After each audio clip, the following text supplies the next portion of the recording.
Au nom du Père et du Fils et du Saint-Esprit. Amen. La paix de Jésus soit dans votre maison. J'espère que vous allez bien, que vous êtes dans la paix et la joie de Jésus. Amen. Alors, vous avez certainement entendu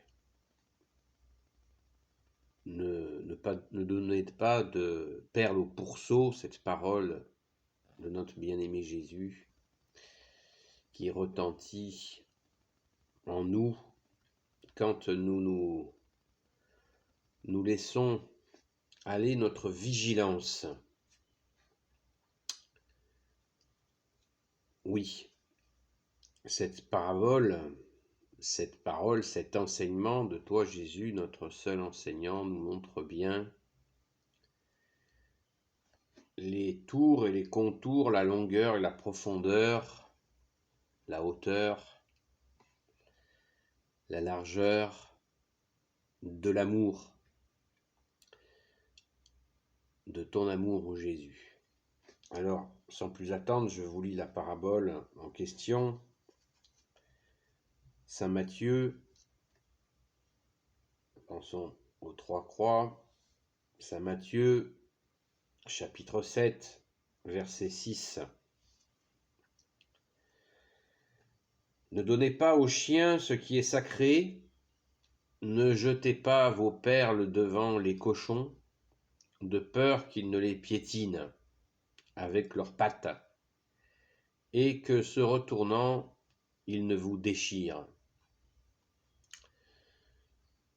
Je ne sais pas si c'est utile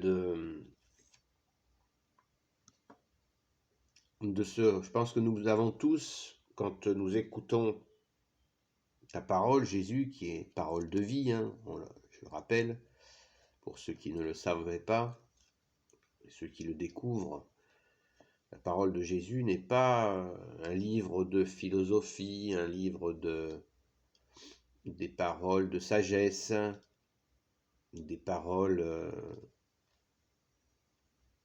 juste éloquentes. Non, la parole de Jésus est parole de Dieu. C'est-à-dire que c'est une parole qui est de toute éternité. Elle est la vérité. Et elle transforme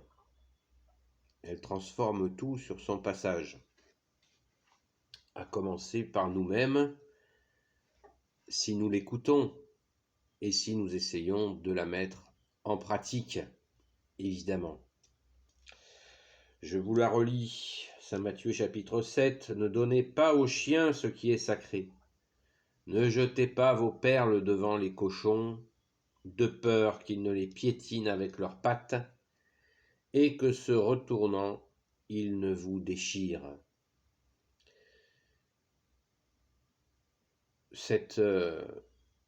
Nous avons tous en mémoire, je pense, des moments où nous avons oublié d'être prudents, tout simplement.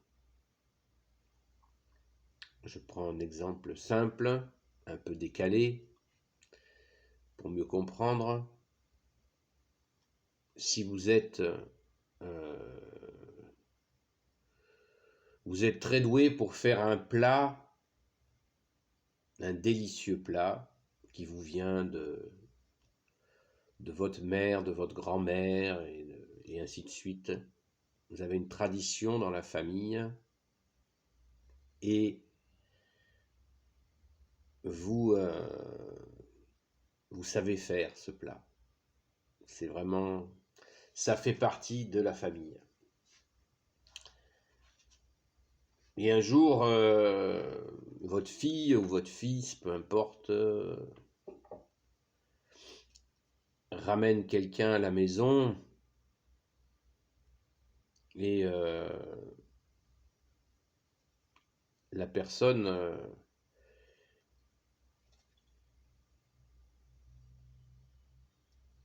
vous avez eu quelques informations sur cette personne au niveau de, par exemple, comment elle mange, quoi. Parce que quand elle vient chez vous, et vous êtes aperçu que c'est une personne qui n'apprécie pas particulièrement de manger. Manger, c'est manger, et puis voilà, ce qui est permis. Et là, un jour où vous êtes un petit peu en dehors de vos chaussures, vous vous dites, bah, tiens, je vais faire spécialement pour... ils viennent ce dimanche, je vais lui faire découvrir la spécialité de la famille. Tout, voilà. Bon, je ne vous fais pas un dessin sur la suite, c'est une catastrophe. Et là, vous avez la déception qui était prévisible, mais vous n'avez pas voulu la voir. Vous n'avez pas voulu prendre la personne telle qu'elle est. Hein, c'est pas la juger que de savoir que bah, c'est une personne qui est, voilà, si elle est plutôt hamburger et chips, voilà, c'est comme ça. Et vous ne pouvez pas la changer. Surtout pas avec quelque chose vraiment de très spécifique. En plus, qui vous prend des heures, etc., etc. C'est un exemple un peu très visible, mais je pense que nous avons tous des situations qui sont plus fines, où nous nous sommes fait piéger. On ne donne pas, une autre traduction dit, on ne donne pas de la confiture au cochon.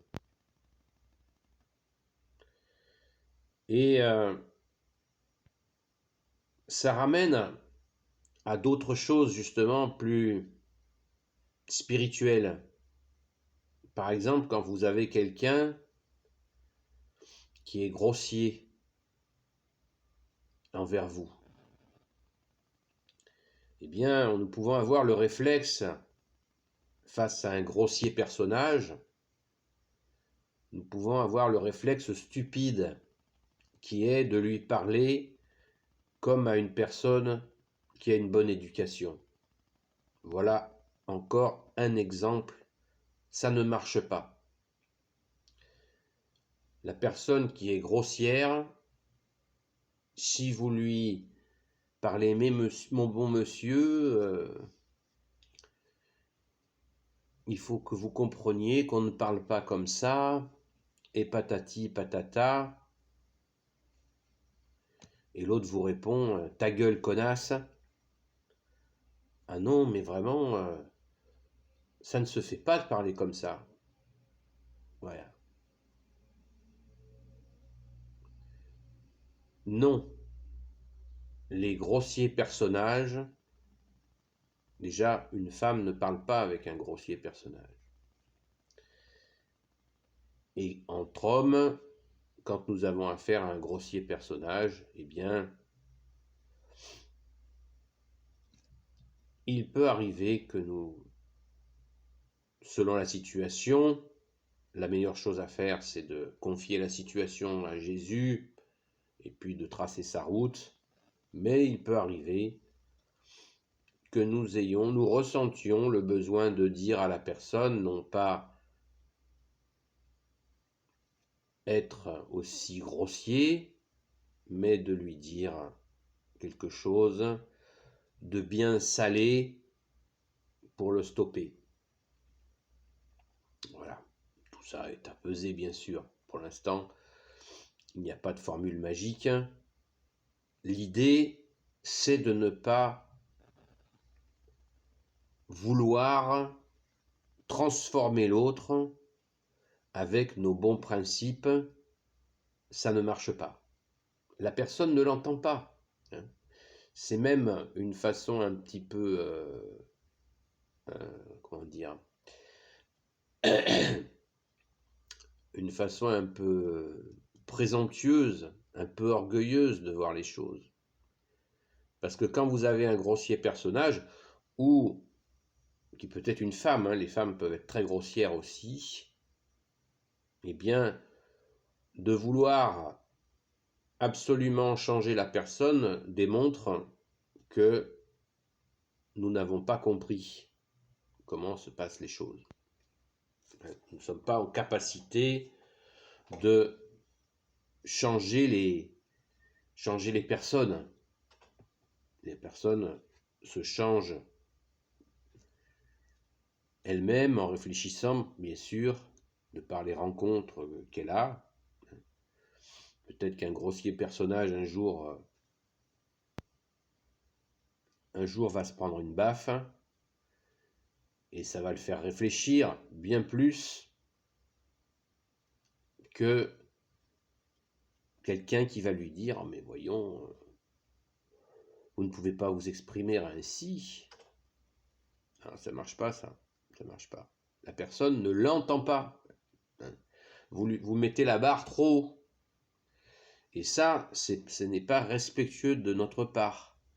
Quand nous voyons quelqu'un qui est limité, si nous mettons, parce que nous avons une bonne éducation, une bonne formation, nous mettons la barre trop haut, eh bien la personne ne comprend pas. Et vous créez de la confusion, c'est tout ce que vous avez gagné. Et un autre exemple, c'est que quand ça part en vrille avec quelqu'un, vous êtes un petit peu lâché,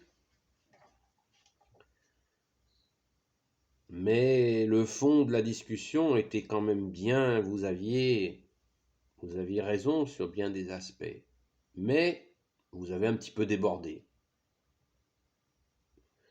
Alors vous pouvez avoir le réflexe de vous excuser. Et bien c'est exactement pareil. La personne grossière avec qui vous avez eu une altercation, avec un fond de vérité dans lequel vous étiez, eh bien si vous lui présentez des excuses, cette personne, vous allez vraiment elle va être paumée.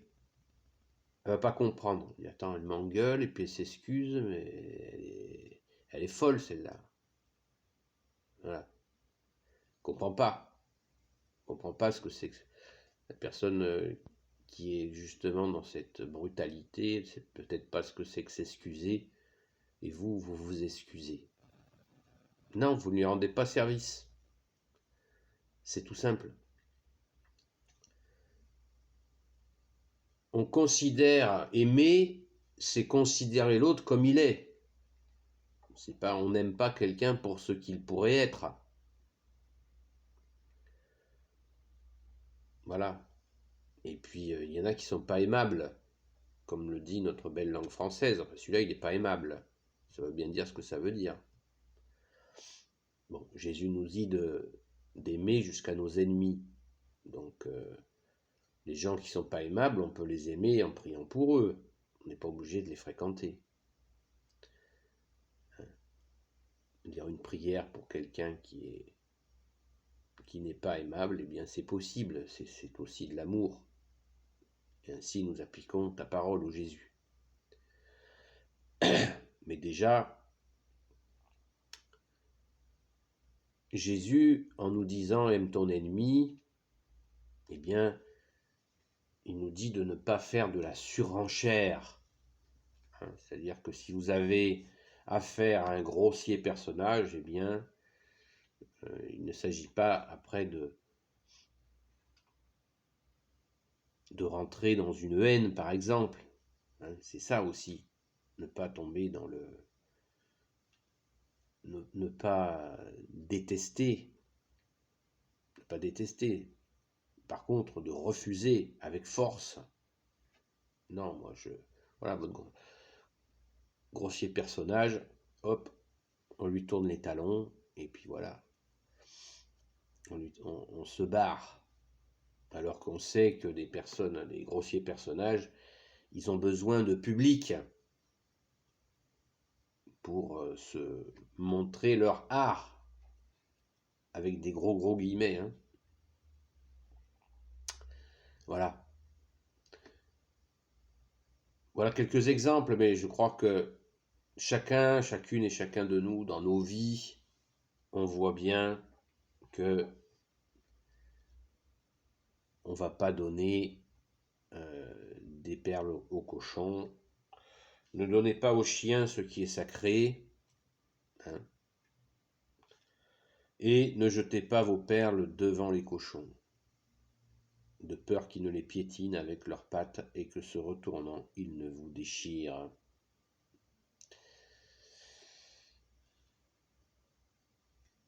Donc si Jésus nous dit « Ne donnez pas aux chiens ce qui est sacré », c'est qu'il y a bien du sacré. Merci Jésus, ta parole est sacrée. Alléluia. Ta parole est vérité. Donc je vous invite à être vigilant.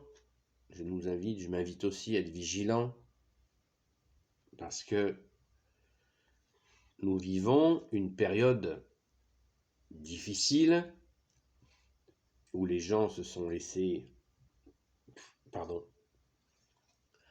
embarquer dans le matérialisme et ils n'ont pas la notion du sacré. Je prends un exemple. Dimanche à la Sainte Messe, il y avait un baptême. Je voyais les gens rentrer dans l'allée centrale pour aller se rapprocher du chœur de l'église pour aller baptiser une petitoune. Alléluia, merci Jésus de la bénir, de lui avoir donné ton baptême. Mais vous auriez vu la majorité de ces gens rentrer dans l'église, ils sont rentrés comme dans un supermarché. Et oui, parce que ils ne savent pas. Je ne dis pas ça pour les critiquer. Ils ne savent pas. Ils ne savent pas. Moi, je suis resté très longtemps loin de la foi, donc je ne les juge pas. Je dis simplement qu'ils ne savent pas. Ils parlent. Et ils parlent. Voilà. Discussion. On ne peut même pas parler de recueillement quelques secondes parce que c'est. Voilà. On rentre, l'église est à nous. Pour le baptême, on prend le baptême et on se casse et on va ripailler. C'est pas évident. Donc, il convient, quand on ne connaît pas le sacré, d'apprendre ce qui est sacré. Quand nous entrons dans une église, on prend de l'eau bénite, on se signe, ce qui veut dire je me rappelle mon saint baptême, et là, on rentre en présence de Jésus qui est devant nous au tabernacle. Donc, on ne rentre pas dans une église comme dans une salle des fêtes, un supermarché, voilà. Quand on se signe, on rentre, on se rappelle notre saint baptême et on se rappelle qui est là, qui nous a baptisés, le Fils de Dieu. Et ainsi, nous rentrons à l'intérieur de nous, avec respect, avec dévotion, avec amour pour notre Sauveur Jésus. Et si nous nous approchons du cœur, là où il y a l'autel, le tabernacle, eh bien, sachons bien que ce lieu représente le ciel, le royaume des cieux où est Jésus avec son Père et l'Esprit Saint. Et quand nous nous approchons de l'autel, eh bien, quand nous arrivons près de l'autel, eh bien, nous nous inclinons, nous posons un genou à terre. Ceux qui ne peuvent pas plier les genoux, eh bien, ils s'inclinent. Parce que Jésus est présent au tabernacle et ce cœur de Dieu qui est légèrement surélevé dans l'église représente le ciel. et seul le prêtre a accès à cette surélévation où il y a l'autel, où il y a Jésus au tabernacle. Car voilà le sacré, voilà le Saint de Dieu, Jésus. Amen. Donc, si vous ne le saviez pas, eh bien vous le savez maintenant.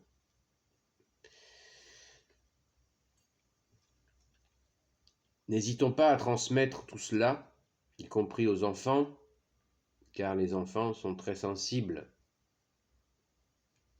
à tout ça, au sacré. Ne tombons pas dans l'excès inverse, à tout sacraliser. C'est un excès qui est aussi terrible que l'absence de sacralité. Quand tout est sacré, il n'y a plus rien de sacré. Et quand rien n'est sacré, ben rien n'est sacré. Et certains disent, ouais, tout est sacré. Non, tout n'est pas sacré. Jésus vient de nous le rappeler. Amen. Alléluia. Béni soit le Père, le Fils et le Saint-Esprit. Amen. Ô Jésus, toi qui peux tout et qui portes tout, toi le Sauveur, toi l'Emmanuel, je te confie toutes celles et ceux qui regarderont cette vidéo ainsi que leurs proches selon ta sainte volonté, ô Jésus. Sainte Marie, Reine des cieux, toi l'Immaculée Conception, toi qui écrases le serpent, toi qui es la lune sous tes pas. Saint Joseph, toi le juste et le saint, toi le sage, toi la terreur des démons, toi le saint gardien de la Sainte Église catholique apostolique. Sainte Marie-Madeleine, notre chère sainte patronne, et vous tous les saints et saintes amis de Jésus, Saint Michel Archange qui est comme Dieu, Saint Gabriel Archange, Saint Raphaël Archange et tes anges guérisseurs, et vous tous les anges qui servez Jésus, je vous confie toutes celles et ceux qui regarderont cette vidéo ainsi que leurs proches selon ta sainte volonté, ô Jésus. Je vous souhaite la paix de Jésus dans votre maison, et s'il vous plaît, pouce en l'air et commentaires, très important, et à très vite.